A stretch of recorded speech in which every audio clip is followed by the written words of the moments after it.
Lesson 2, Communication and Stylistics. Stylistics is a field of social linguistics that studies linguistic style. Linguistic style is the variation of language. Language varies in different ways, spatially, chronologically, and also it may differ socially and according to the individual user. Spatially, the same language, say the English language, differs from one region to another. The different regional variations are called regiolects. We have British English in Britain or the UK, while a different variety is spoken in America, Australia, South Africa, and so on. These regiolects are also called regional dialects. Chronologically, the same language differs across time, for language is never static but dynamic. This boundary yields temporal or historical dialects. We had Old English, Middle English, and today there is Modern English. Socially, we have a different sociolect for every social grouping, a variety for a social class like the upper, middle, and the lower classes of people delineated socially, economically, or politically, which yield different sociolects. Either we have the ethnolects, also called vernaculars, separated by the ethnic origins. Sometimes they may be different languages altogether. Dialects.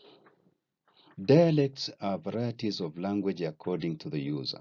This means, depending on who the user of the language is, where that user comes from, if American or British, South African or Malaysian, Australian or New Zealander, such is the variety called the regional dialect. Sometimes also a variety depends on the social class from which the speaker emerges, or the speaker's time in history, whether the user belongs to the times of Old English, Middle English, or modern times of English speech. Yet, each speaker has own way of speaking called idiolect. There are therefore four factors for dialect formation, which include the geographical factor, the social stratification factor, the historical factor, and individuality. Individually, each language user has a unique world view and chooses words from the large stock of a language's lexical items to suit the individual's vision, ideas, thoughts, and feelings. Even the grammar, lexis, phonology, and semantics of the individual user have a bearing to this user's worldview. Again, the individual user has a voice, tone, and rhythm that can only be identified with that individual. This is individuality and is a variation termed as idiolect. Further, stylistics aims at studying the behavioral aspects of language in its role to fulfill the task of communication and seek explanations as to why such features of language are employed, where and how they are employed. For example, there is journalist language which is characteristic of newspapers and magazines, legal language in the fields of law, or the religious language, and so on. Broadly, language variation may be categorized into dialects and registers. Regional dialects or regiolects.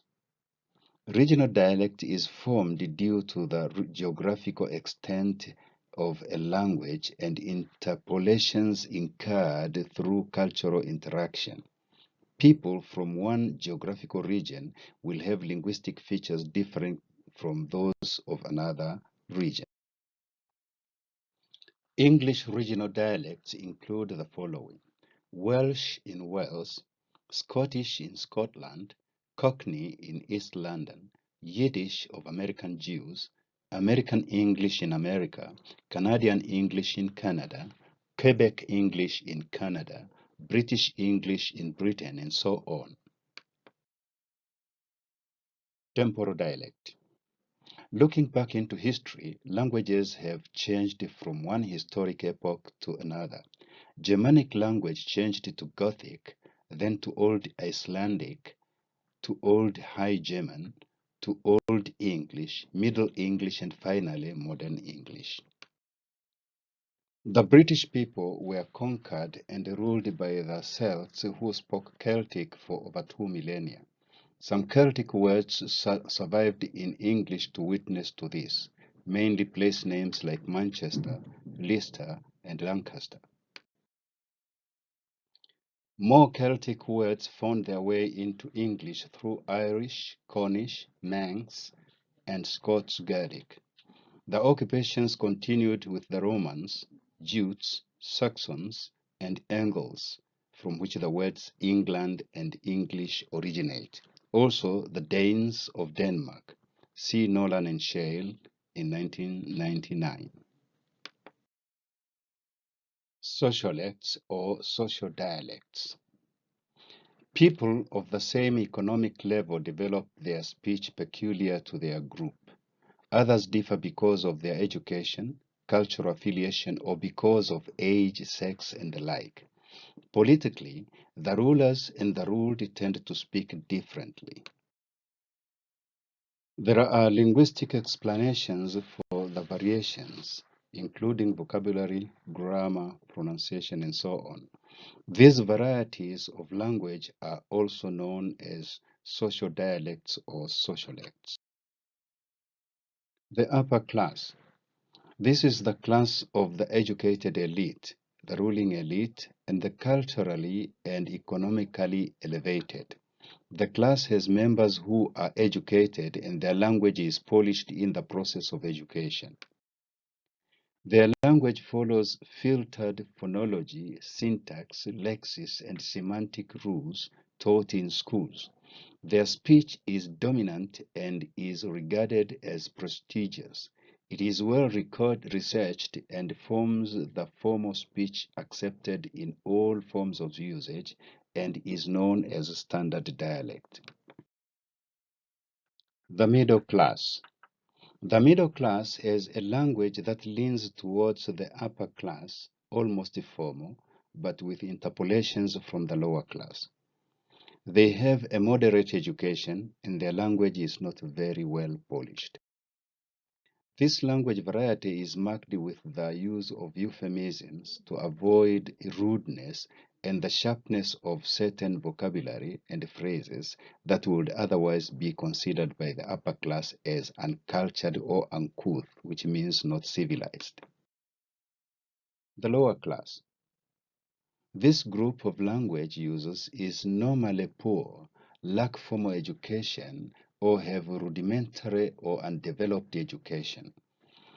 Their language is non-standard, simple, and in most cases vulgar, that is, non-refined. Their pronunciation and syntax is generally poor compared to the standard dialect. Their choice of vocabulary is also poor in that the language is very much informal.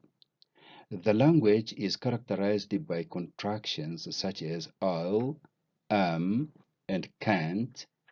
Also, there is a lot of ellipsis, which is deletion or dropping of words or phrases, and much use of colloquial or profane language in whichever discourse of the lower class. Idiolect. Idiolect is the variation of language according to the individual user. Individual language users differ in their language use. In speech, their voice, rhythm, pronunciation, and word choice, which is diction, grammar, syntax, and semantics differ from one individual to another. In writing, each language user differ in their style in the same way as in speech, apart from their voice, rhythm, and pronunciation. A register is a variety of language according to use. This means that for every province or area of specialization, setting where the language is put into use, and the tenor, that is the relationship and purpose of participants in a discourse, which is the status of the participants, register may be categorized as follows. Discourse. Discourse is the medium of language employed in communication. The medium can either be spoken or written. The differences between written and spoken discourse have been analyzed earlier here in forms of communication. Province. Province is the area of specialization in which language is put into use. The language employed in the medical areas of communication is different from that used in the legal exercise, mechanical or electrical engineering, exposition, in geology, chemical engineering, religious language, and so on. Examples. Table salt is domestic and popular language, but sodium chloride or NaCl is chemical engineering. Water is popular language. H2O is chemical language. If one hears, friends, Romans, countrymen, give me your ears, I come to bury Caesar, not to praise him. The evil that men do lives after them. It is popular language in the political rallies. But saying, ladies and gentlemen, the aim of this visit is to attend the burial of ceremony of Julius Caesar, who lies in state, is more refined, non-popular, and standard language. You must not steal or become unfaithful in marriage is popular language. Thou shalt not steal nor commit adultery is religious language. Or, this is a complex sentence is regarded as linguistic language. I find you culpable of first-grade murder and do hereby sentence you to be hanged by the neck until you die is legal language. The differences are marked by the specialized jargon or vocabulary appropriate to the particular area or specialty, the use of symbols such as those in scientific language. Setting. The setting is the place or area where communication is taking place. It could be in hospital, in a court of law, in a mosque, church, religious gathering, in a classroom, at a school assembly, in the sitting room, in the bedroom, and so on. Setting could also be the time of communication in the flow of history. There is a different choice of vocabulary, grammar, syntax, phonology, and semantics, which is meaning, at the different settings. In literature, setting involves the geographical environment, the socio-political, socio-economic, and cultural ideologies ruling at the time of communication. For example, during the reign of Mao Zedong in China, it was almost taboo to use capitalist terminologies except in derogation, and the language of the day depicted. Writing a narrative to show those times and places, an appropriate language for the setting is required. Another example could be that the language of a married couple in the bedroom is not appropriate for use in the sitting room, and so on. Tenor or status. Tenor is the relationship and purpose of participants in a discourse. This relationship determines the formality of the language, whether the language to be used by the participants should be formal, neutral, or informal. The levels of formality in a communication are categorized as follows. 1. Formal register. Formal language is less personal than informal language and is used in official communication. In written communication, it is used when writing professional or academic documents. This is the variety of language that is carefully refined in its grammar, syntax, phonology, and semantics because it is well researched. It is the variety used in educational instruction in schools, colleges, and universities. It is further the language used in diplomatic communication between nations. The formal level of language in communication is also applicable in business, politics, and administration. The use of any other level in the fields identified at this slide is regarded as lack of etiquette, which means the customary code of polite behavior in society or among members of a particular profession.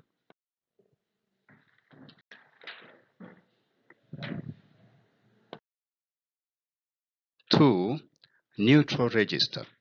Neutral level of language formality is also referred to as the neutral register. The neutral language register is used with non-emotional topics and information. Neutral writing is not necessarily formal or informal.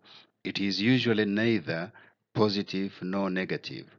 A neutral register is used to deliver facts such as it would be in academic essays. Communication in writing in the neutral language register includes articles, reviews, some letters, some essays, and technical. Informal register.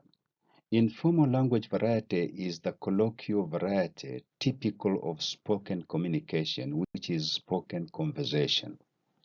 The variety at this level may include slang, figures of speech, broken syntax, or asides. That means spoken dialogue unheard by the second interlocutor but heard by the audience as in plays. This level of formality normally takes a personal tone that one would use when speaking directly to an audience. It is the level characterized by spontaneous, which is unplanned speech in places that may be described as real life or natural situations. Furthermore, it employs a low dialect rather than the high dialect in the society. 4. Modality. Modality is about a speaker's or a writer's attitude towards the world, their worldview. The attitude yields the method of their organization of their material when presenting them for their particular purpose. 5. Style. David Crystal sees style as referring to the distinctive characteristics of some single author's use of language, thus distinguishing, for example, the variations of language of Ngugi from those of Chinua Achebe. In other words, Ngugi can use different styles for different narratives. The language in A Grain of Wheat is not the same as that of Petals of Blood, both by Ngugi, but also the novels can be easily identified with Ngugi and differentiated from Chinua Achebe's An Arrow of God or Things Fall Apart. Reading Ike Arma's novels gives the reader a clue of Arma's language that is different from Danny Sappho's even where they are treating and discussing the same themes on the same historical background. This is style in the eyes of the literary critique. Lesson 3. Style in Social Linguistics. In the eyes of the social linguist,